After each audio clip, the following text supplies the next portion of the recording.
I'm your host, Locum23. Joining me for Senior, Chapter 6. We are the champions. You meet up with Becca at the small cafe on Northbridge University campus. She stands up when she sees you, twisting strands of her hair around one finger. I drove over as soon as I could. Your first mock trial sounds like a big deal. That's because it is a big deal. We argue a pretend case, but in front of a real judge. Well, that still sounds like it should be no sweat for you. Normally you'd be right, except my mom just called to say she's coming to watch mine. She's taking a half day and everything. And that's bad? She's never come to anything I've done before, and, well, it means a lot that she's trying to change that. She wrings her hands. I'm now 100 times more nervous. I can't screw this up in front of her. Becca, she'd be proud of you no matter what. She wouldn't take a day off from work to come all the way just to sit in judgment. She's here to support you. You think so? Look at everything you've accomplished so far. How could she not be proud of you? I can always count on you for my daily shot of perspective. Can I still help you with the mock trial, though? Becca sighs. Mom or no mom, I'm still nervous about performing. It would mean a lot to see a friendly face in the courtroom. Of course I'll come. A mock trial sounds so exciting.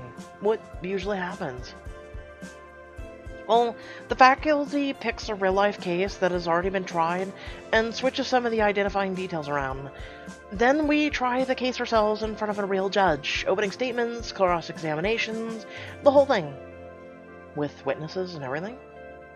Yeah, and we use drama students and volunteers mostly. Why? Could I participate? Pretend to be another person for a day is on my bucket list, and this sounds like a perfect opportunity. Why not? I'll talk to my professor. Just don't expect me to take it easy on you in cross-examination. You and Becca chat for a few more minutes before you head back to Hartfeld. The next day, you arrive in the courtroom about an hour before the mock trial is scheduled to start. Becca comes up to you with a file folder. Good news! One of our volunteers called in sick, so you get to be a witness. Here's your character info and witness statement. She hands you the folder. Don't I get a script? There's no scripts in a mock trial. So I'm making that up as I go along. Not exactly. The answers are all in your witness statement, but how you answer is up to you. Okay, so I get up on the witness stand and cluck my answers like a chicken? Sure, if your character's a chicken. Mock trials teach us how to question different kinds of people. Helpful people, hostile people, unpredictable chicken people.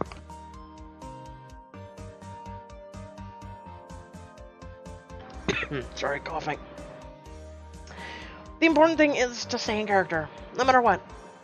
I stay and help more, but I need to go over my opening arguments one more time, before the trial. Good luck! Becca rushes off before you can ask anything else. You sit down heavily on one of the benches. So, I have to improvise the whole thing. I guess that's one way to step into another person's shoes. Open the file and quickly read through the basic details of the trial. Martha Smith, the home care nurse, stands accused of murdering Eleanor Jones, her elderly patient. Ooh, juicy. Nothing like a good murder.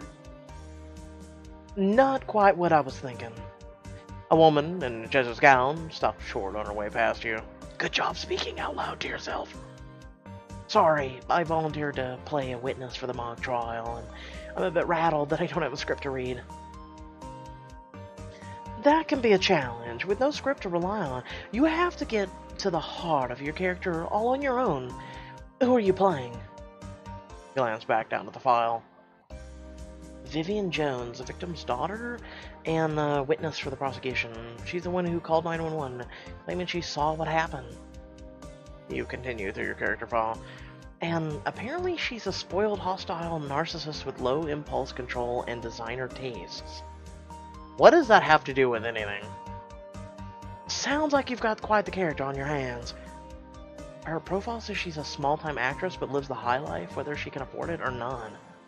Bad debt, credit card fraud, bounced checks, suspicious insurance claims, but her mother bailed her out of anything serious.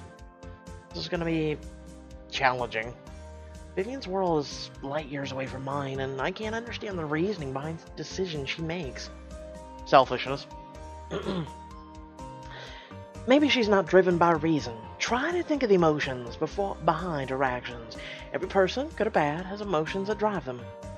It's what makes people people. It's the common thread that connects us all, regardless how different we may seem. That's an excellent point. I need to see her as a person, not a character. It might not be easy, but I think doing this will give me some valuable insights. Still, Vivian Jones doesn't sound super trustworthy. How are people supposed to take her testimony seriously? The woman laughs. Thankfully, that's up to the lawyers, not you. You just have to be the best Vivian Jones you can be. The woman pats you on the shoulder with a patient smile before she walks past you into the judge's chambers. Once the trial starts, Becca walks in and takes her seat at the defendant's table while her classmate sits with the prosecution. Please rise. The Court of Northridge Law is now in session. The Honorable Judge Samantha Winter is presiding. Please be seated. Your Honor, ladies and gentlemen of the jury, this is an open and shut case. Maria Smith killed Eleanor Jones. She was caught in the act and had motives, means, and opportunity, as the evidence will establish she is clearly guilty. As Becca stands up to make her statement, her hands shake slightly. She briefly turns around to catch her eye. Give her a thumbs up. Give a supportive thumbs up and Becca smiles, her shoulders relax before she turns back to the judge. The prosecution would have you believe that all the clues in this case point towards my client being guilty, but this conclusion is based off of evidence that is circumstantial at best, and relies on the testimony of highly biased witness. It is my hope that once I show you the cold, hard facts of this case, you put forward a verdict of not guilty. Thank you. The prosecution can call its first witness. For the next hour, both sides call up different witnesses, and experts argue their sides of the case. Finally, here, your character's name being called. The prosecution calls Vivian Jones to the stand.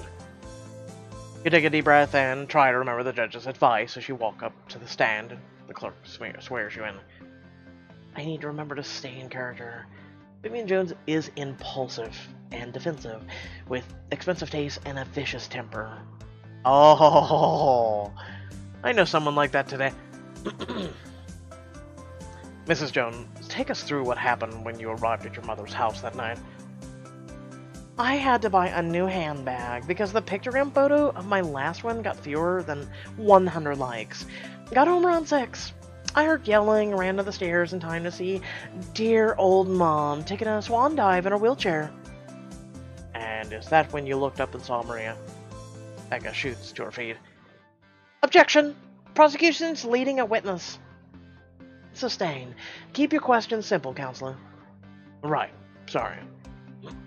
Out of the corner of your eye, you watch Becca do a covert fist bump. Can you tell me what you saw after your mother's plummeting down the stairs? Are you joking, that woman right there? You point dramatically at the dependent. I mean, that's why we're all here, isn't it? Isn't this a picnic? She killed my mom. I'll let the record show that Miss Jones pointed at the defendant, as she said. So you saw your mother fall down the stairs and looked up and saw Maria. What happened next? I beat it out of there and called 911. You didn't stay to see if your mother needed help? And do what? I'm not a doctor, although I'm willing to play one on TV. A ripple of laughter echoes through the courtroom. Besides, she was still there, and I didn't want her to kill me too. I played a corpse before. That's never fun. Before this incident, had you ever had a problem with, Maria Smith? She wasn't on my radar. Nurses got a nurse, whatever. But a week before my mom died, I caught her pawing through my jewelry box. And you never told your mother about this? I tried. But that doddering old bat doesn't listen to me. She was pretty far gone by then. My sweet mother was far too trusting. That doddering old bat wouldn't listen to me. Oh, she's such a help. She's so good. I need her. I'm like, just get a new maid. She was a home care nurse. Same difference. She's a thief and a snoop who thought my family was easy pickings. No further questions, Your Honor. Does the defense wish to ask anything? You mean cross-examine? Let me correct the judge.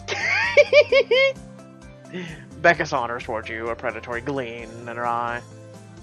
Would you say Maria Smith and her mother and your mother shared a close relationship? Maria and my mother, I wouldn't exactly call it a relationship. A loopy old biddy and a girl who fluffs her pillows. Not exactly a thrilling crime-fighting duo. Could you answer the question, please? Oh, wow, attitude much? Keep your wig on. I'm getting there. Excuse me? As I was saying, they weren't the sharpest knives in the drawer, but yeah, I guess they were pals. I mean, my mom literally paid Maria to hang out with her all day. The defense would like to present Exhibit G. I have in my hands copies of the emails we found on her phone. Emails between her and Eleanor Jones. It turns out Maria wasn't only hired to take care of your mother. She was also hired to keep tabs on you. Objection. Relevance. I'll allow it. Becca hands the evidence over to you. Could you read the highlighted passage from your mother's email dated a week before her murder? Maria, my pearl drop earrings are missing. Did you see Vivian take them? You better check her room and quick before she pawns them too. This matches up the time you saw Maria pawing through your things. You called her a thief and a snoop. Seems the real thief in the house was you. Watch your tone. I've poured sugar in a gas tank for less. Uh-oh. She's a bit too much into the character. Objection. Argumentative. Who, me or her? Withdrawn. Could you read the second highlighted passage, please? What is this, story time hour? Do I need to hand out warm milk and graham crackers? Just read the email. Excuse me, but I'm an actress. If I do line reading, I insist on getting paid scale. Miss Jones, I will not have you make a mockery of this mock trial, or I will hold you in mock contempt. You make a show of rolling your eyes before complying. Miss Jones, I'm worried. Vivian cornered me in the kitchen today. I think she knows I've been spying on her. That email was dated 2 months before the first. It seemed you had reason to dislike Maria long before the incident happened. She was a pathetic two-faced sneak. That nosy little nobody had no right. Just because she spied on me didn't mean she knew me. So what if I pawned some stuff? Everything in that house was going to be mine in a few years anyway. Mutters rise up in the courtroom. What? She wasn't even using those pearl drop earrings. She never left the house. So, that's all that matters to you? Your future inheritance? Objection. Argumentative. Withdrawn.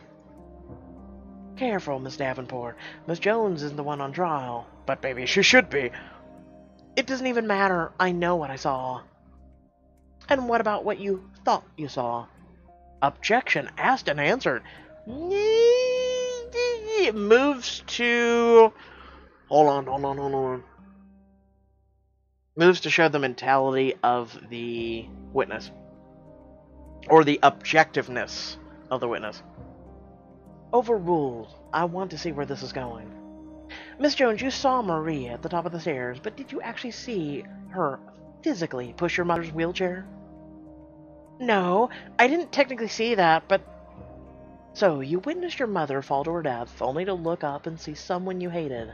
Perhaps you jumped to an understandable, if inaccurate, conclusion.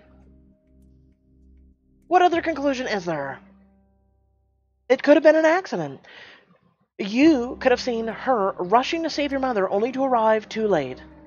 Or your mother, who was stuck in a wheelchair, actually took her own life by jumping out of the fucking wheelchair, I'm just saying. But the brakes were locked on Mom's wheelchair. It wouldn't have been able to roll anywhere without being pushed. You realize how hard it is to push a locked wheelchair, right? And how... Wait. How did you know it was locked? Uh-oh. What did you say? Wait, give me a moment. Becca rushes back to her table and rifles through her paperwork, searching frantically. After a few moments, she returns to the witness stand, a secretive smile curling her lips.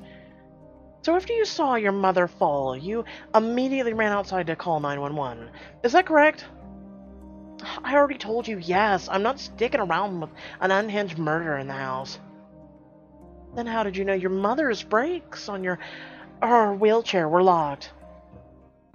What? What? By your own admission, immediately after seeing your mother fall, you exited the building to call her for help, without taking any time to investigate her wheelchair. How did you know the brakes were locked? Holy crap. Well, what do you know? I guess I... Wah, you peeked down at the file in your lap. The tidbit about the brakes was in your witness statement, but the file doesn't say how you came by that information. How would Vivian Jones handle this? I feel like... Fine, I did it. I pushed that judgy old egg. Like, she is an idiot. But I also feel like I'm not the one on trial here, because she did say that so far twice. So I'm gonna go with I'm not the one on trial. Yes! Okay.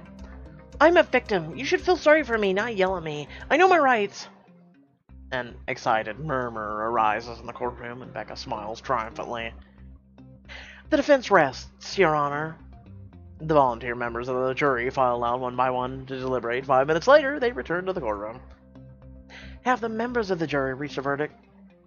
We have, Your Honor. We find the defendant, Maria Smith, not guilty of all charges.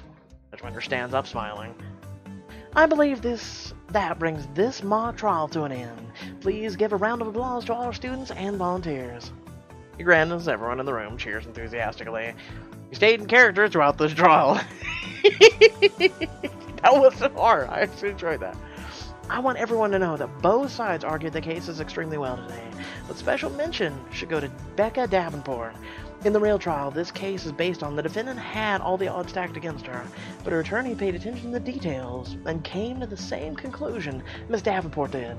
She caught out the real... I guess, but... She caught out the real murder and successfully defended her client. The devil really is, as they say, in the details. As the judge steps off the bench, everyone in the room relaxes out of their assigned roles. You really gave me a run for my money. You had me on the ropes a few times too, Billy. She turns to you. But you definitely deserve some credit. You are a terrific Vivian Jones. I hope I wasn't, too much of a wild card. The lawyers have to deal with cards every day. Hostile witnesses, biased cops, unreliable clients. Billy's right. We need to be prepared to think on our feet and be ready for anything. You helped us with that. How did it feel to get into Vivian's head? Honestly, she was a monster. I mean, even if you don't bring up the fact that she murdered her own mother, her view of the world seems so warped and small to me. If the real Vivian's anything like her, I hope she's behind bars right now. Thankfully, Maria Smith had a savvy attorney who saw right through Vivian's game. Still, it was pretty fun taking a walk on the dark side. Getting into Vivian's head was a great way to develop her as a character. I'll definitely try that method as I write my own. You gained inspiration for your thesis. All this has got me thinking. I think I want to focus on criminal law to make sure people like Vivian Jones answer for their crimes. There you are! Shannon Davenport comes up from behind Becca, her arms outstretched. My fearless girl.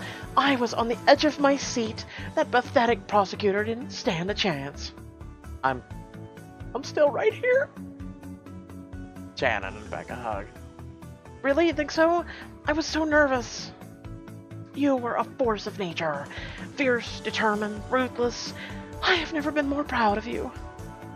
You're far too talented to waste your skills on petty criminals. Corporate law, on the other hand. I think that's my cue to go. I wasn't joking, Mom. The more I think about it, the more criminal law seems like a good fit. Oh, sweetheart. Criminal lawyers are a dime a dozen, underpaid, underappreciated, and overworked. Is that what you want? Yes, I want to be the next Matt Murdock. Yes? I'm just saying you have options. Imagine how much you'd make working as a corporate lawyer. Yes, you could defend corporations from the evil doings that they do. I guess, but I've heard corporate law can be pretty boring. What if I don't like it? Oh, that's what hobbies are for. Whoever said money can't buy happiness never had to worry about paying the mortgage. Huh. Shannon, is money all you care about? Becca could make a difference. You don't think serving our criminal justice system and making society a safer, fair place is a worthy goal? You're naive. Criminal law is a lose-lose situation. If you go into defense, you're labeled an ambulance chaser. The prosecutors have it even worse. They're paid by the state. My daughter deserves better than paltry government salary. Rebecca, was forced to choose between staying in an unhealthy situation or starting over with nothing. And starting over was hard. With a high-paying job at a prestigious firm, you'll never have to make that choice. This is such a terrible thing to wish for. No, but if you really want me to be independent, you have to let me make my own decisions and live my own life. And Becca's not alone. She's got people in her life who care about her and want her to succeed. I'm one of those people. Rebecca, darling. All I want is for you to be happy. Just think about it for now. I'll leave you two to your victory celebration. I'm due back at the office anyway. Becca and Shannon air chaos before Shannon files out of the courtroom. With the other spectators, Becca stares after a conflicted look on her face. I couldn't help but overhear. Did you say you were interested in criminal law? Judge Winters comes up to you. Oh, Judge Winters, I'm such a fan of yours. I almost lost my cool when I found out you were presiding today. I don't think I've ever had fans before. You don't know half of it. She has a poster of you above her bed. Wait, what?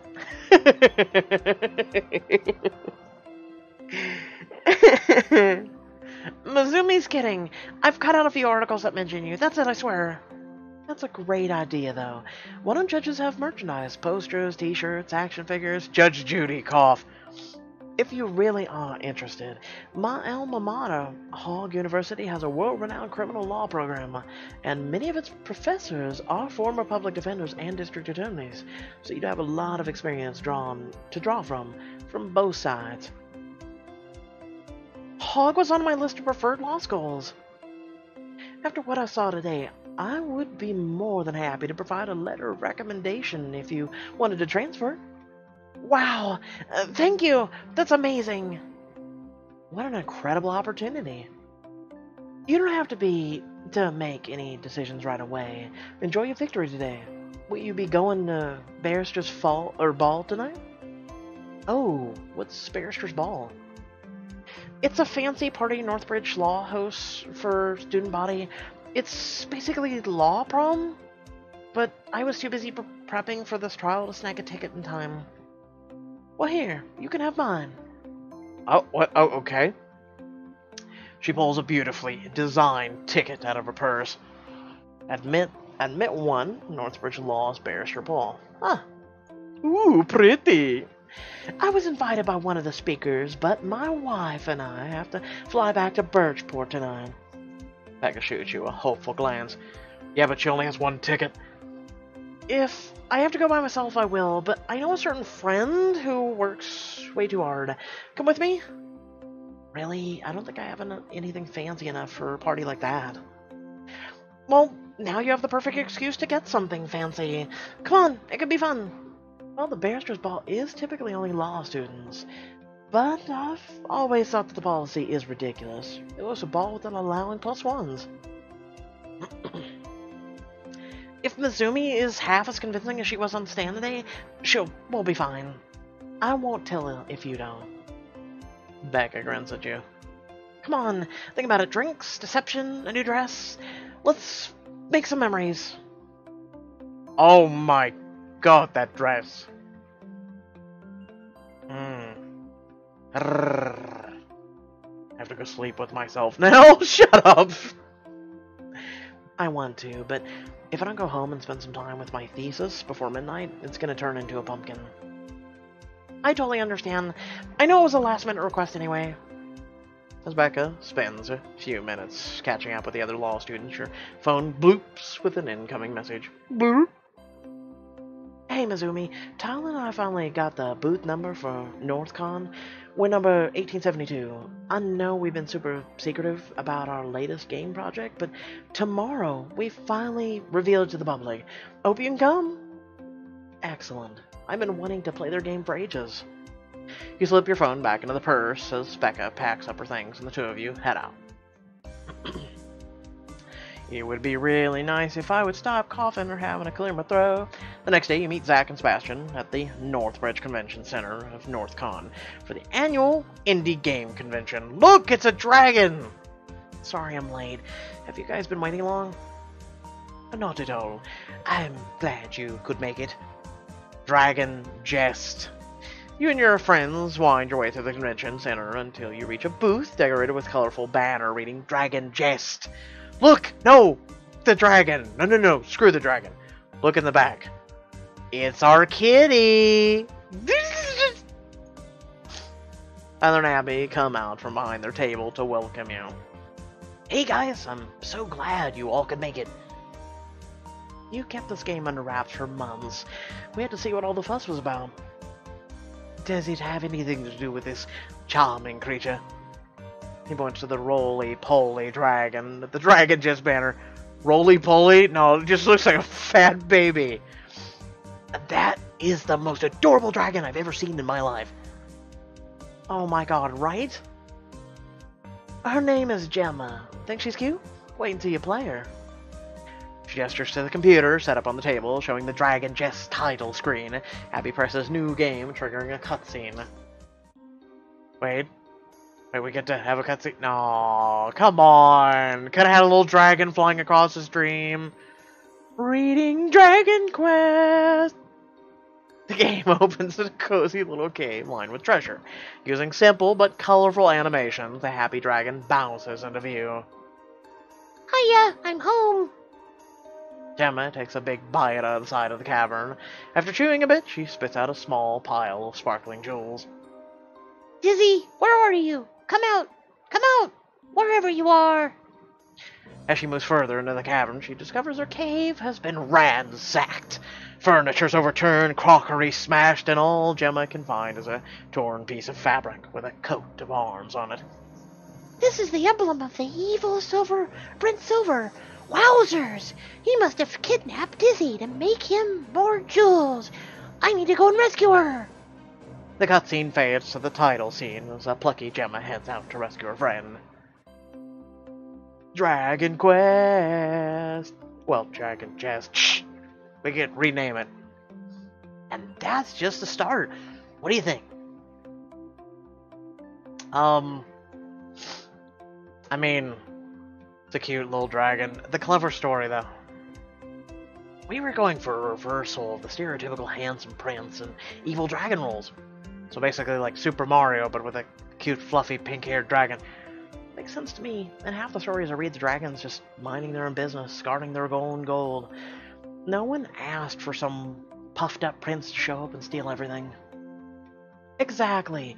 We also wanted this game to sort of play with players' expectations. Tyler wraps an arm around Abby's shoulders and pulls her close. After I screwed up last year, I thought designing a project together could help us work through our issues, so I asked for her help. I never thought about doing artwork for games before, but I've really enjoyed it. And you've got a great eye for level design, too. Abby drops her head bashfully. I'm still new to it. There's a lot of work involved in a game design, but it's been really exciting. And now I'm planning on building my experience with some design courses and game jams. so we can keep making our own indie games together. I'm delighted for you both. Yeah, it seems like a natural fit. The fact that it let us dodge the awkward "what are we gonna do after graduation" question was a giant plus too. Right, yeah. Mind flashes to Caitlin and the possibility of TBD going on tour. Asumi, is there something wrong? Nothing. Sorry, just spaced out for a second.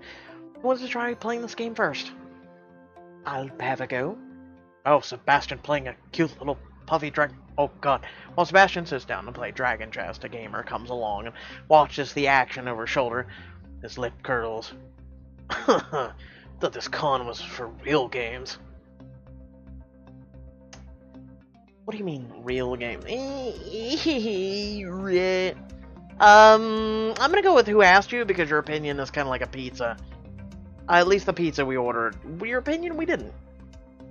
This is a public event. Are you too sensitive for constructive criticism? It would have to be constructive. And nothing you've said so far is constructive. I think we differ on what the definition of constructive is. Yeah, thanks so much, random man, but when we want your input, we'll ask for it. The gamer's smile curdles into a snarl. They came here to talk with game developers, not their girlfriends. Oh, just Tyler, shh. Just let Abby handle it. We know you have to be the white knight, but for once, let a woman do her own defending. I think Abby can more than handle the Russell Jimmy little prick here. Excuse me. Abby's not the girlfriend. She drew all the artwork, designed half the levels. It's her game. Oh, that was your first mistake, bro? No wonder your game sucks. No one here is your bro. You wouldn't recognize the concept of brotherhood if it slapped you its glove across your face. Girls can't handle actual gameplay. That's why they're always asking for romance options and sparkles and cutesy crap in their games. Sure, if they're like 6-year-olds. Oh yeah, and how well do you actually handle actual gameplay? Is that supposed to be a challenge? Bitch, bring it! Seriously, dude, just buzz off.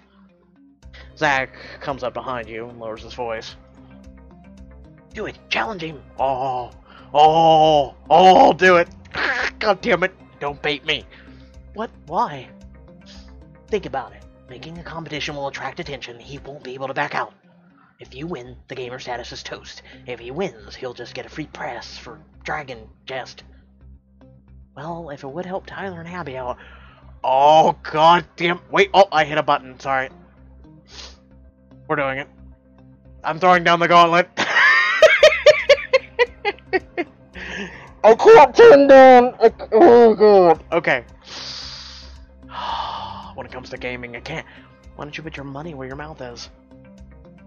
A few people turn around at the strident tone of your voice and start edging closer. I'm not wasting my time on some pukey baby game. Oh, well, if my friend's game is for babies, why are you afraid of playing it? Someone in the growing crowd laughs and sets the gamers hackles up. Fine, I'll play your stupid game. Whoever gets the highest score wins. The gesture sarcastically at the chair set up in front of the computer. The gamer sits himself down and grabs the mouse. The rules are simple. As Gemma, you have 3 lives. You can run, jump, gobble rocks to make jewels. You can spit at enemies. If you hold on to the jewels instead of spitting them right away, they inflict more damage. So, with a little strategy... Strategy! Yeah, right! I get the gist. Go toot your own horn with someone who cares. He picks up the game where Sebastian left off. No, give him a new game. Sebastian could have actually got him some points. The evil princess trail. It's deeper in the fire caverns. That must be how I snuck in. I'll have to watch out for... The gamer patiently skips through the dialogue. Oh, that's a bad option. I'm here to kill bad guys, not read Shakespeare. There's too much talking in this game. That's funny. You could be skipping through tips on how to win. Oh yeah, like I need help. This game's a breeze. If you say so. Gemma bounces through the fire caverns for a few steps while Skull glides up the river of lava. when a skull, excuse me, 5 snarling imps sleep out of the boat. They're wearing flower crowns around their horns and brandishing, I'm sorry, flower crowns, come on, and brandishing long, wicked-looking forks. I was right. This is boo-boo territory, and they're hopping mad. The gamers start spitting jewels at the Bobos, but they retaliate with devastating fireballs. Gemma quickly loses the first of her lives. What the heck? Wasn't supposed to happen? Oh, you play a lot of Call of Duty, do you? The gamer tries to shoot rubies at the Bobos, but it's difficult to dodge their fireball attacks, and Gemma loses another life before she takes up the last of the Bobos out. The heck am I down to 2 lives? Those imps are unreal!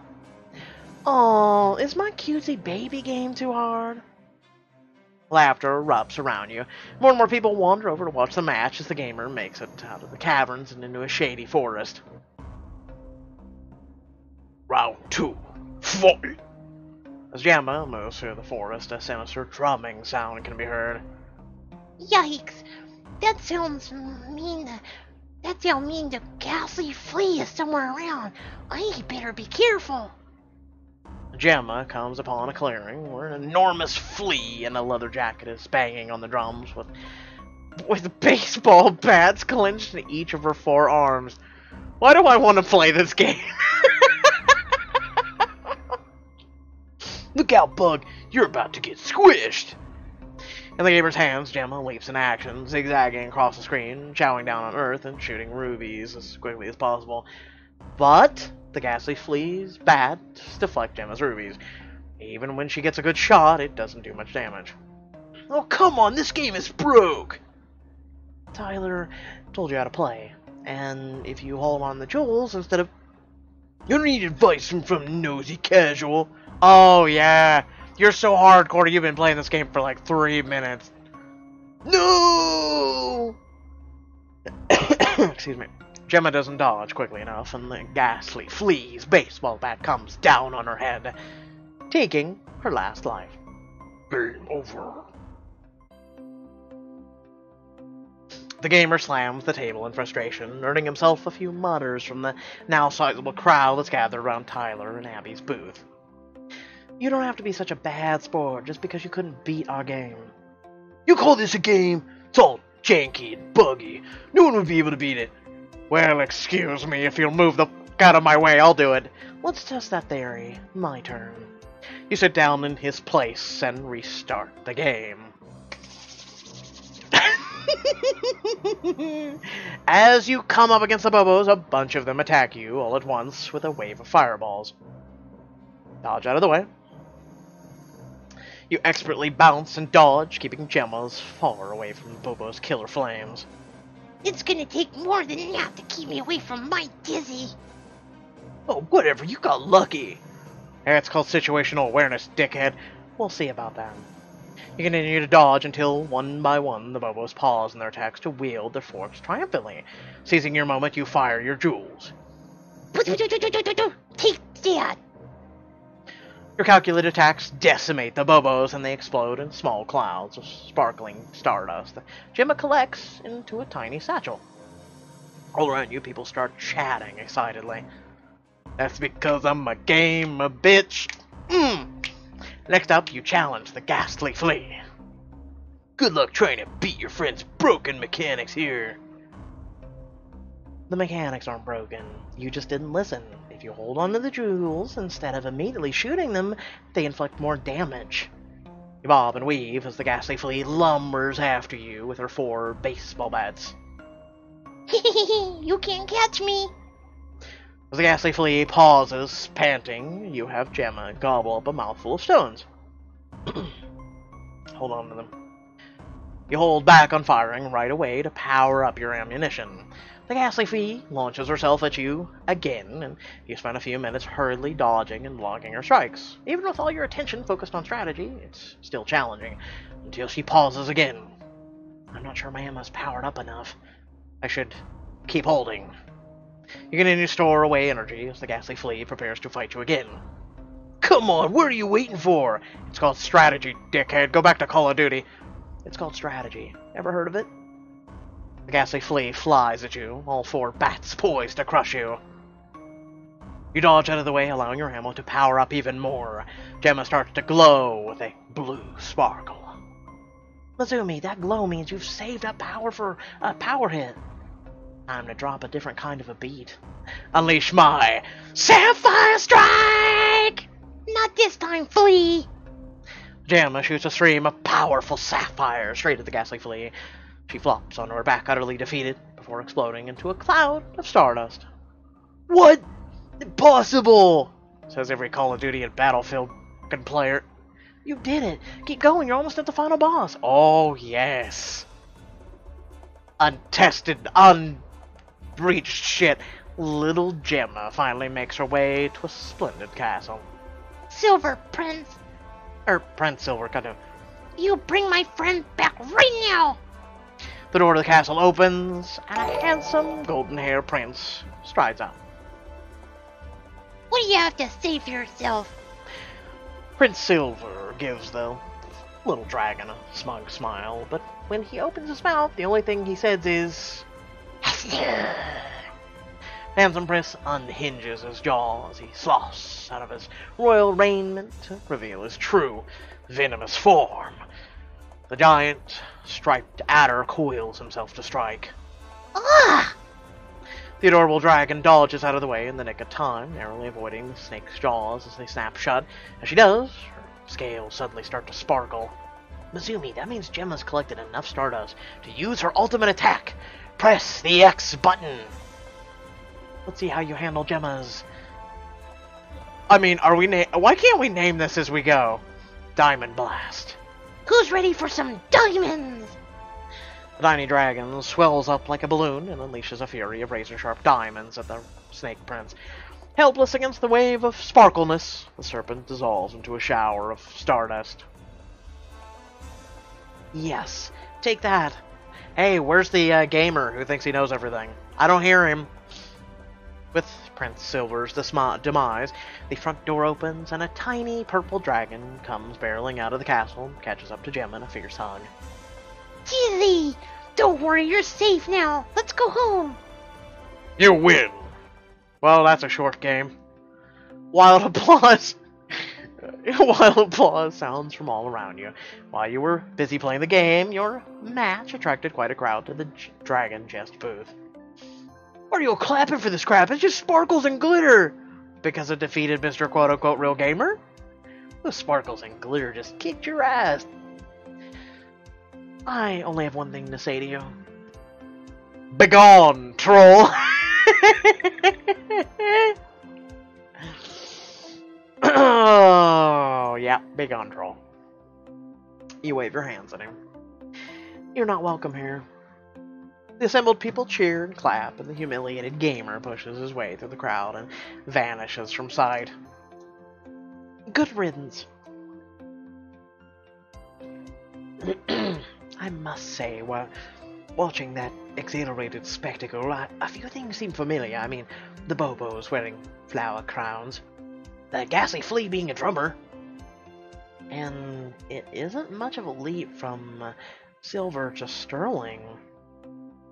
Especially when your main villain is some fancy blonde guy who turns into a snake.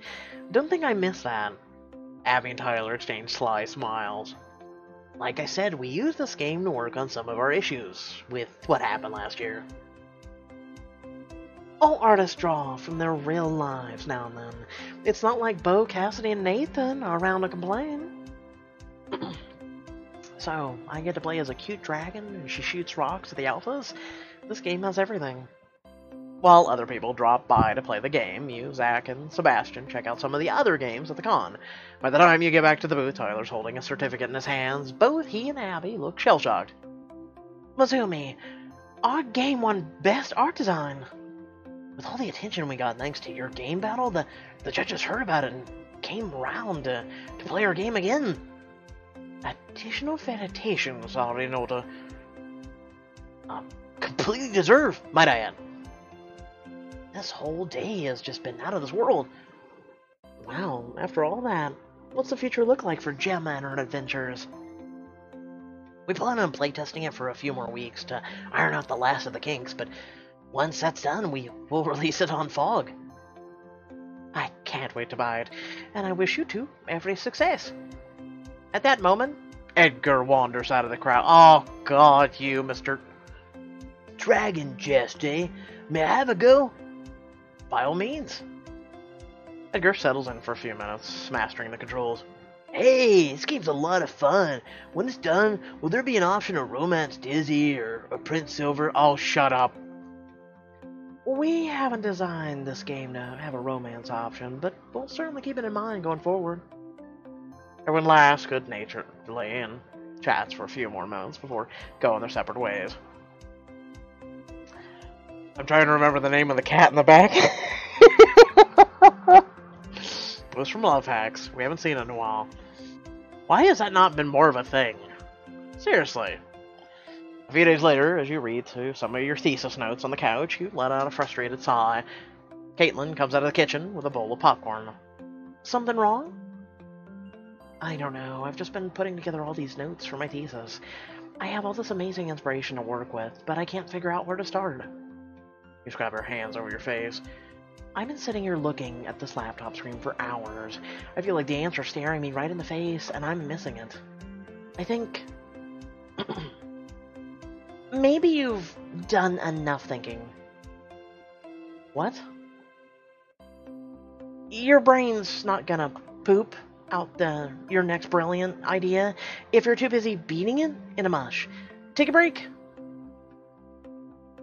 Caitlin sits down next to you on the couch and takes your hand. I've been itching to do this for months, but we could always take more than a break. What, you mean like a vacation? Exactly. You've got a car, we've got a free weekend coming up. Think about it. No homework, no notes, just us, maybe a lake? Caitlin, that's... Throw your arms around her. That's perfect. Well, we'll need supplies for the road. Cheetah cakes, potato chips, gummy bears. If you can get those, I'll find us a place to stay. I can't wait. Azumi and Caitlin are off to find some R&R. Will one of the R's be romance? Keep playing the scene, you'll find out.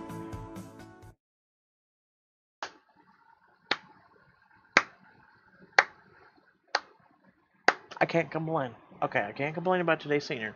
Today's senior was actually really good. Will we be seeing more of Gemma in the future? I doubt it. The reason I want to say that is because we've never seen, like I said, I'm trying to remember the cat. I'm trying to remember it. It came from Love Hacks. I'm trying to remember what its name was, though. But yeah, we haven't seen any of that. And it's sad, because I've wanted to. And it kind of just diminished. I mean, we had so much opportunity through all the other games. To maybe have an ongoing thing, like people playing the app, or maybe Pixelberry showing that they could do more. You know what I'm saying? So, yeah, I don't know. With that being said, I hope y'all did enjoy the video. Please remember to like, share, and subscribe. Head down description below, links to social media, Discord, and a few links to support me and my content. Sorry, I'm not feeling the best today. I'm still fighting off whatever this flu is. That's why I'm a little bit late. My tummy was not agreeing with me, and I had to, smother it with a pillow. But yeah, I have so much work that I'm trying to get caught up on, such as today is Overkill's The Walking Dead beta, Phase 3. That's out. I was going to jump into that, which, by the way, if you guys are on Twitch, you guys can see our prior videos that we've done. Hopefully they've done some bug fixes and things like that. Hopefully they've also done some other things. It's a good game, if they can fix some of the bugs, but I'm going to try out the beta Phase 3. It's the last one before the game officially releases here in just a couple weeks. Then also I was going to do the WoW Halloween event. There's also some other Spooktember, or Spooktember, technically. Sounds a little bit better, but Spooktober games that we're playing. that I've got to get back into. Then we've got some other beta testing that's going to be happening, some other games that are happening this weekend. There's so much to do, and I'm so behind. And I'm trying to catch up because already it's Friday going into Saturday. The sun's down. It's getting chilly outside. When the weather outside is frightful, you come to Locum 23's channel on Twitch to watch streams. Let it snow, let it snow, let it snow. So, without further ado, I will catch you guys later. Peace.